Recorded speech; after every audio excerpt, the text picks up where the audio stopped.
காலையில் எந்திரிச்ச உடனே எல்லா வேலைகளையும் முடிச்சுட்டு பணியாரம் ஊற்றி சாப்பிட்டாச்சு இன்னைக்கு காலை சாப்பாடு. அப்புறம் சரி டெய்லி இட்லி தோசை தானே பணியாரம் சாப்பிட்றலாம் அப்படின்ட்டு சாப்பிட்டு முடிச்சுட்டு மிளகு தக்காளி கீரை மார்க்கெட்டுக்கு போகும்போது வாங்கிட்டு வந்தேன்.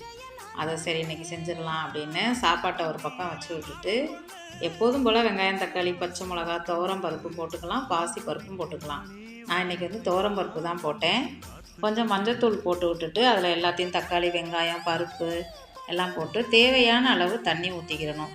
நான் நல்லா பெரிய கட்டு கீரையாக இருந்துச்சு, கீரை நிறையா இருந்ததுனால தண்ணி கொஞ்சம் எக்ஸ்ட்ரா வச்சேன். ஏன்னா நான் குழம்பு மாதிரி தான் இன்றைக்கி செய்ய போகிறேன்.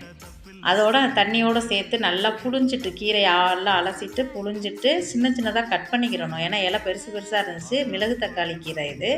அந்த மிளகு தக்காளியும் அதிலே போட்டுறணும். அதில் கசப்பு தன்மை இருக்கும், ஆனால் உடம்புக்கு ரொம்பவே நல்லது.